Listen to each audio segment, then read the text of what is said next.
Back to my channel. So in this video guys, magre-review tayo ng isang lending application na nagpapautang up to 20,000 pesos. Ang lending application na ito ay si Halika Cash Loan Application and powered by eBarrow Lending Corporation na meron silang 2.7 stars and 407 reviews. So medyo mababa ang kanilang stars, but tingnan natin kung okay ba sila? Maganda ba ang kanilang record or kung paano mag-process ng loan sa kanila? Ayon sa kanilang application guys, ay sabi dito, quickly approve and directly print the amount to the account. Medyo hindi ko nag-gets, basta ganun send siguro yung kanilang loan amount ganyan. So, in-offer talaga dito sa first na loan daw is 3,000 pesos. So, parang believable yan. Okay? So, sabi pa dito, emergency loan platform fully or full online application, solve your cash conundrum. Tanga ba yun? Sorry guys, hindi ko masyadong alam magbasa ng ganun. Okay? And sabi din dito na cash loan is 2,000 to 20,000 pesos. And loan term ito is 91 days and 180 days, guys. Yun po ang laman ng kanilang application, guys. So, let's move on. Download natin ang application na ito. So, upon downloading, guys, ay magpapakita agad-agad ang kanilang privacy policy. Ayan. So, wala tayong magagawa kundi i-approve natin para makapagpatuloy tayo sa reviewing ito or sa application na ito. Okay? So, kailangan din nila na i-access ang ating SMS, location, device information, and camera. So, okay lang guys. Okay natin. And then, magpapakita na agad-agad ang loan or initial na loan amount na ibibigay daw sa atin. Okay? So, sabi dito is loan amount 3,000 pesos. So, andyan si screenshot guys. Ipapakita ko na lang sa video ito yung mga screenshot. Okay? Pansin nyo guys, nasabi dito, company, eBarrow Lending Corporation, registered business name Halika Cash, and then meron silang SEC number and then certificate of authority. So, mind nyo guys na hindi po lahat ng registered sa SEC ay okay and good sila. So, kailangan din nating manood ng mga videong tulad nito para makita natin kung talagang okay ba talaga sila or hindi guys. Okay? So, tap natin ng apply now. Ayan. So, pagka-click na ng apply now, mag-a sila ng identity or yung ating phone number kasi magsasend sila ng OTP, ganyan. So, basic na yan guys kasi in every step naman ganyan talaga. Okay? Mag-create tayo ng password. Ayan. And unang-una pa lang ay yung ating disbursement channel. So, meron silang MLawyer, RD Pawn Shop, GCash, and bank account. So, para sa akin is GCash na lang guys. Kasi nga pag sa bank, hindi naman basta-basta na ibigay natin ating bank account. Okay? So, confirm and then dito naman guys tayo sa susunod na page ay magbibigay sila or ito yung kailangan nating ibigay sa kanila. Ating basic information, related information, contact information, identity. Ayan guys. So, unang-una sa ating basic information ay ating, syempre, legal name, first name, last name, ganyan. And then, gender, the date of birth, liabilities, marital status, industry, education. So, yun po ang laman ng basic information. So, pagka-click natin ng submit or yung next ay mag-a sila ng Facebook account. So, sa Facebook account is optional. So, wag na lang guys, okay? So, confirm and then dito naman tayo sa contact information or yung mga contact reference. And nangangailangan sila ng 4 na contact reference, okay? So, pagkalagay natin lahat ng contact reference guys is, be sure po pala guys na dito sa contact reference is alam ng ilalagay natin para in case na hindi po tayo makapagbayad or sa due date natin, ayan, baka sila ang kukulitin pag hindi po tayo makokontak. Okay? So, next thing, or next, confirm na natin. So, next tayo dito tayo sa may IDs and pa-selfie ni Mayora. So, hindi po namawala yun, guys. So, sa mga ID type, ay ito yung mga kailangan. Ayan si screenshot, guys. Unified Multiple Purpose ID or UMID ID, Social Security System or SSS, driver's license, TIN ID, PRC ID, voter's ID, postal ID. So, sa akin na lang ilagay natin ang voter ID, okay? And then, next thing is, ating ID. Siyempre, picture natin ID sa front and then may pa-picture or pa-selfie tayo. Nahawak na ng ID and then, of course, is yung pa-selfie nga ni Mayora which is yung blink-blink. Kita daw sa ganyan. Okay? After which, guys, is reviewing agad-agad. So, i-review nila in a bit, siguro 1 minute or 2 minutes. Ayan. So, after which is, ipapakita na nila kung magkano ang ibibigay talaga nila sa atin. Okay? So, ang ibibigay sa atin is 2,500, guys. But then, ang amount receivable natin is 1,300 and payable in 7 days. Oh my G's. Ang pinaka nakakabahala dito, or nakakatakot, whatever you call it, is yung service charge nila or mga deduction na approximately or amounting 1,200. Kasi nga 2,500 yung loanable amount at ang binabawas or ang receivable is 1,300.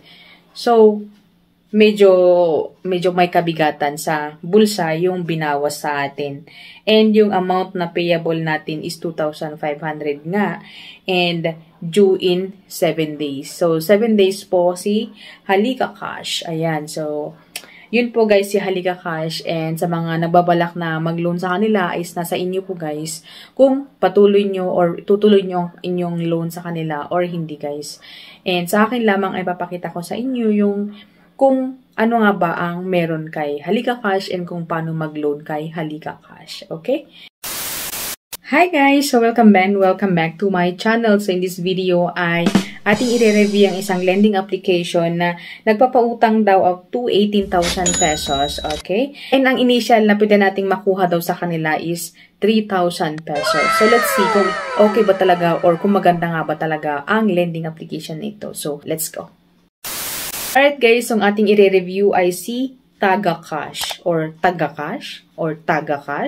Okay? So, si Tagacash ay isang lending application and powered by eBarrow Lending Corporation na meron silang 2.3 stars and 3K reviews. Kahit mababa ang kanilang stars, ay re-review natin o titignan natin, malay natin guys kung maganda ang loan application na ito. Okay? So, ayon sa kanilang loan application ay loan amount or sa initial loan amount natin is 3,000 pesos and ranging from up to 18,000 pesos and payable in 90 days daw. So, yun ang ayon sa application na ito, guys. And, sabi din dito na loan amount offer is 2,000 to 20,000 pesos, guys. And, loan limit nito is up to 120 days and zero transaction and then loan amount or total payment sa ating 20,000 daw na loan is 21,000. So,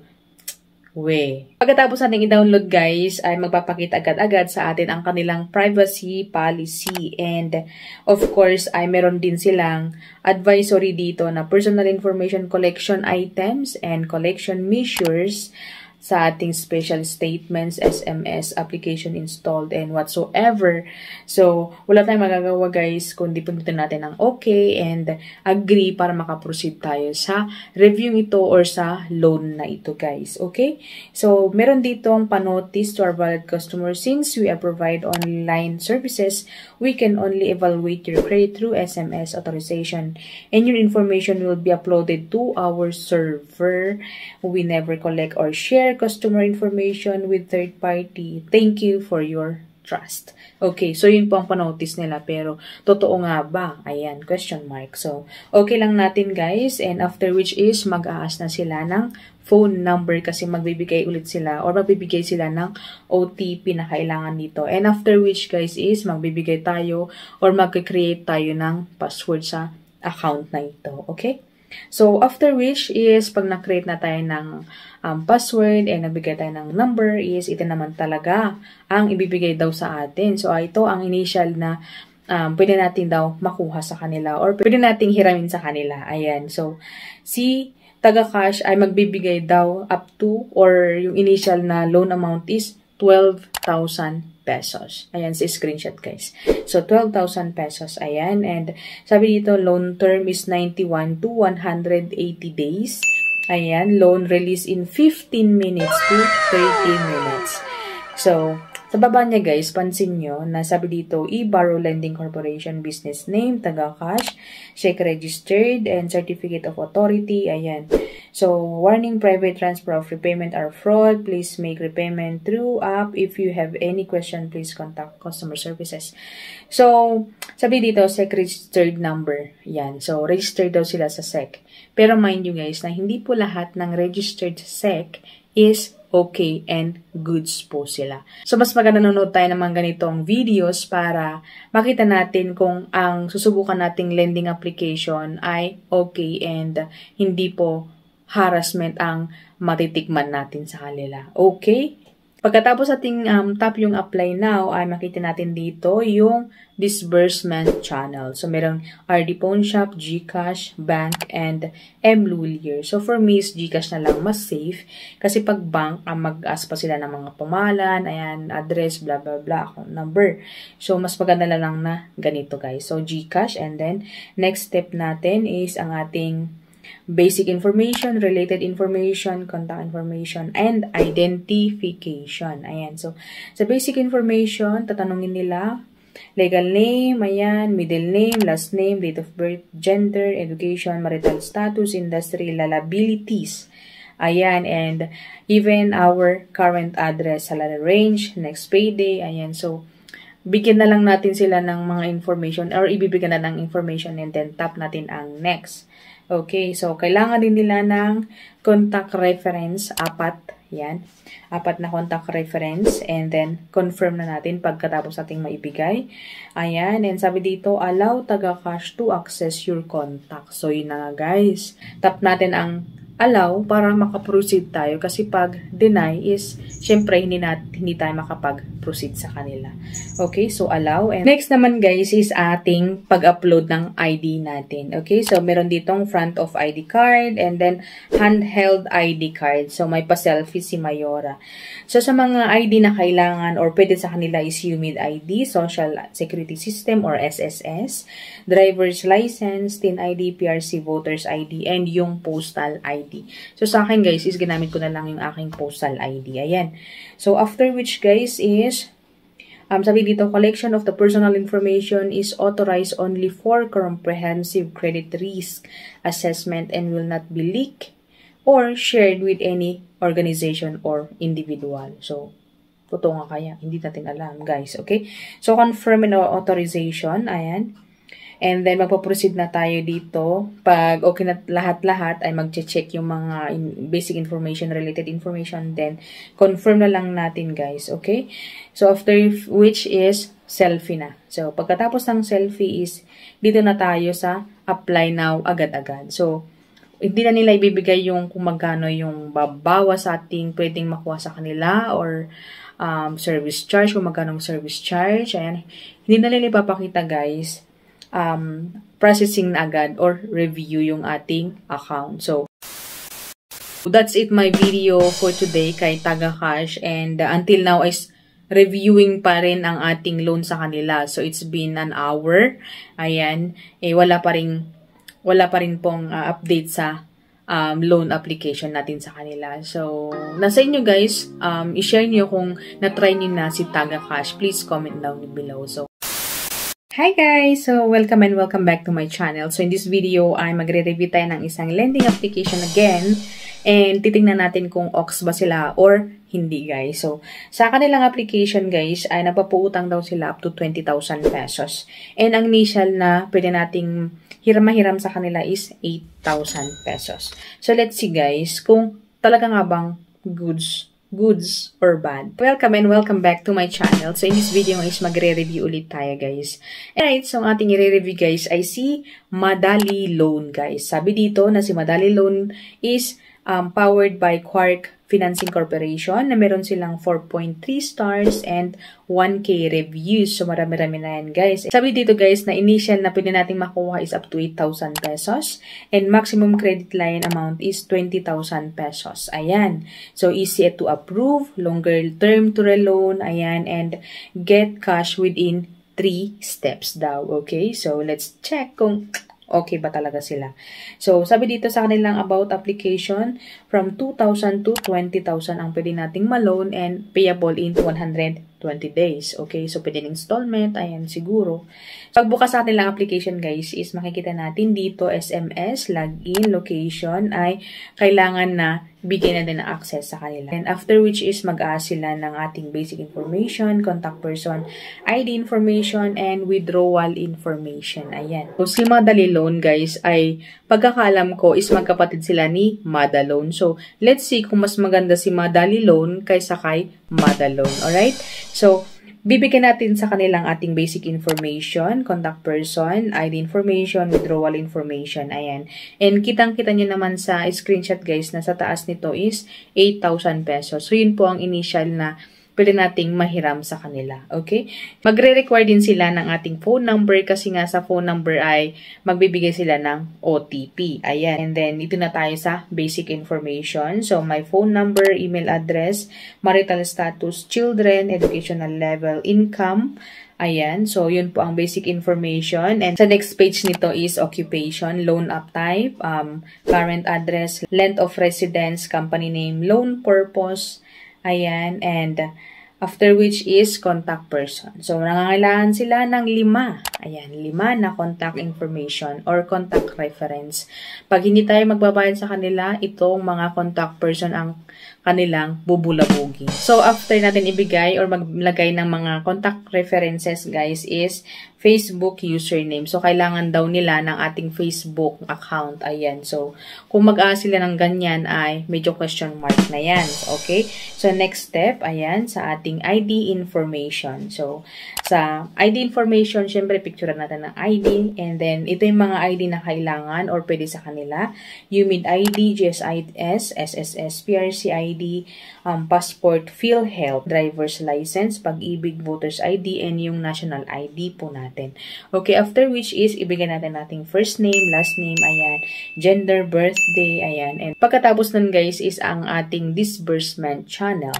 So, ito yung mga pwede, ayan, GCash, GrabPay, PayMaya, bank transfer, Luwilier. So, sa akin, lagi kong pinipili ang GCash kasi nga, madali siyang gamitin. Ayan, accessible kasi at dito lang po tayo sa bahay and hindi na tayo lalabas-labas pa para kunin ang ating pera. Ayan, so ito na nga ang ating initial or ating pwedeng makuha sa kanila as first timer. Ayan, your maximum credit limit is 3,000 pesos. So, ayan po yung screenshot guys. Ayan, 3,000 pesos. So, sabi din dito na 7 days repayment. Pero medyo nakakahilo kasi nga, sabi dito, loan term is 130 days. But then, yung loan term for first payment daw is 7 days. And sa 7 days, after 7 days natin na mahiram ang pera na 3,000 pesos, ay magiging 3,210. And after 130 days is 60 pesos. So, asan ang hustisya, guys? Sa first payment pa lang is bayad na tayo. Sobra-sobra pa. So, ito na po, guys, ang computation. Ayan. So, sabi dito na amount received is 20 or 2,020. And then, charges and fees, sabi dito, or titignan na sa screenshot. Ayan. 600 pesos. Evaluation fee daw yun. Account management fee is 3,000 or 300 pesos. Transfer fee, 80 pesos. First interest, 210 pesos. So, pansin nyo sa, dito sa pinakauna guys, yung babayaran natin after 7 days is 3,210. So, yung interest nito is 210 daw. So, ayon dito sa kanilang computation. And then, second interest is 60 pesos. Yun na po yung babayaran natin after 130 days. Ayan. And then, overdue charges is 150 pesos plus overdue fee of 90 pesos per day.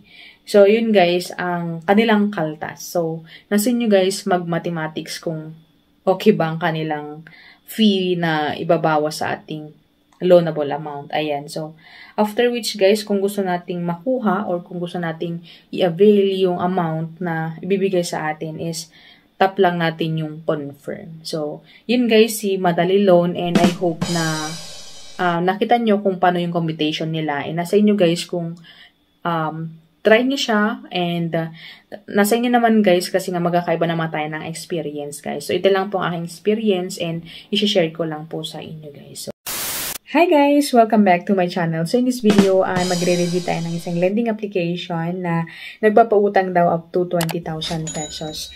And madaling mang-utang daw dito and ito ay isang bagong-bagong application guys. In this video guys, magre-review tayo sa isang lending application na nagpapautang ng 20,000 pesos. And ayon sa kanilang application guys, sabi dito, no hidden charges or no hidden fees and only 3 steps needed. Ayan. So, fill up in our basic information daw, wait for approval, and receive money. So, agad-agad ay marireceive daw ang money. Ayan. And up to 121 days. And guys, isa silang application na registered sa SEC. So, mind you guys na hindi po lahat ng SEC-registered na application ay maganda and okay. So, maganda pa rin na mag-nood tayo sa mga video katulad nito para makita natin kung okay ba sila talaga or hindi. So, ang lending application na ito guys ay C-Valley Loan Quick and Safe and powered by Flash Cash 101 Lending Corporation na meron silang 4.6 stars and 13,000 reviews. So, medyo madami-dami ang review sa kanila. So, ayon sa kanila application guys is nagpapautang up to 20,000 pesos. Yun ang andun sa about application po nila and payable within 121 days. Ayan. And then, of course, is sila ng permission sa ating camera, photos, media files, ayan, identity, contacts, location. So, wala po tayong magagawa kundi i-agree para mag-proceed po sa another steps or sa next step. Ayan. So, sabi dito, allow Valley Loan to access this device location. So, meron yung option na allow only while use or allow this time only. So, nasa inyo guys kung ano yung pipiliin nyo doon. And then, proceed na tayo. So, next thing is ang kanilang privacy policy. So, maraming laman ang kanilang privacy policy. Nasa inyo po guys kung babasahin nyo. Okay? So, agree lang natin yan. Ayan. So, agree lang natin. And, makikita nyo sa kanilang policy guys na meron pong meron dito yung kanilang company name, ayan, Flash Cash 101 Lending Corporation, and meron din silang email and yung number ng customer service. So, parang legit nga guys, diba? Legit na legit ang effect.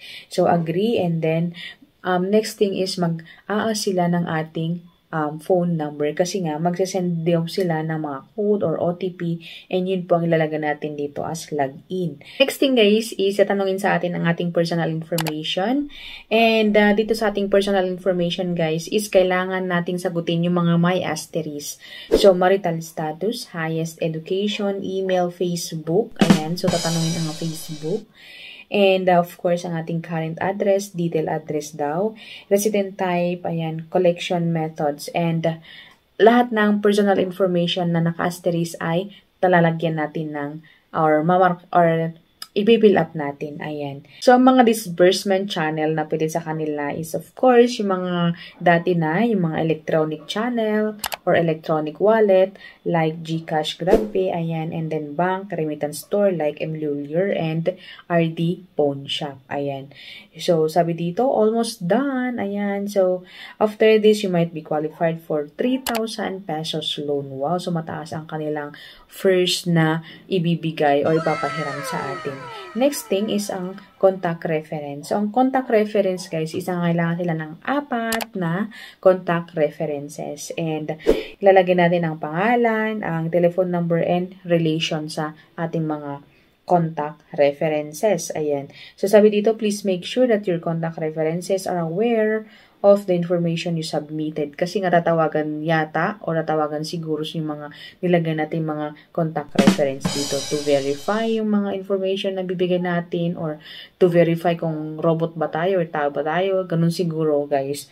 Or else ay kung hindi po tayo makapagbayad or hindi tayo mahagilap ay sila ang tatanungin or sila ang tatawagan guys. So yun guys. Okay? So proceed natin. Ayan. So sabi dito, congrats. You're at the final step. Finish this, you will get a chance of 20,000 pesos. Ayan. So, ang ating identity, ang ating first name, ayan, last name, date of birth, gender, purpose of loan, and ang ating ID. So, dito na mag-upload ng ID, selfie, ayan, and picture, kung paano picturean yung ID, andito na lahat, guys. So, ibibigay na sa atin, okay? So, ang ID na pwede sa kanila is si UMID ID, si driver's license, TIN ID, passport, SSS, PRC, postal, and PhilHealth. So, ayun, guys. So, pwede ang PhilHealth. So, yung mga may PhilHealth na ID is pwede natin gamitin daw sa kanila. Okay? So, next thing is ang pagbibigay or pagre-review nila sa ating account. Okay? So, sabi dito, maximum amount 20,000 pesos. Ayan. So, ang laki ng first na ibibigay. Okay? First na i-approve daw na 20,000 pesos. Eh, kanina lang guys, nasabi ko na 3,000 pesos ang pwedeng approve sa ating in-upload na mga information. Pero ba't sabi dito 20,000 pesos? So, ang laki guys, okay? So, sabi dito, audit status processing. So, processing. So, while we're waiting guys, I check muna natin ang Google Play Store kung ano yung mga reviews na mga andun guys, okay? So, upon checking guys is apakaraming critical, okay? Though marami din pong positive, pero yung mga pangalan na nasa positive guys is hindi ko sure kung totoong tao ba to or mga naglagay lang ng comment na positive para damay-damay na ganyan.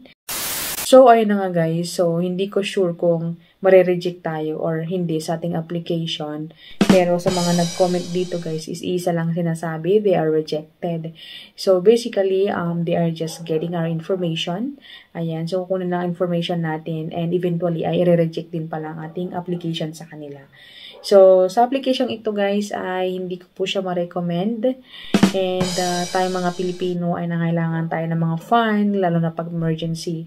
Pero ito guys ay hindi ko po siya ma-recommend. Pero, syempre yun po ang aking experience. Depende na rin po kung gusto nyo guys na subukan or hindi. Kasi baka sa inyo guys is maganda siya. So, comment down below sa mga nag-experience guys sa lending application na ito. Ayan. So, comment down below. So, that's it my video and I hope na nakatulong ang video ito sa mga nagbabalak nga sa kanila. Nagbabalak or may plano na humiram sa kanila. So, nasa inyo guys kung patuloy niyo pa rin subukan. Ayan. So, ayun guys. So, thank you for watching and see you on my next video. Bye!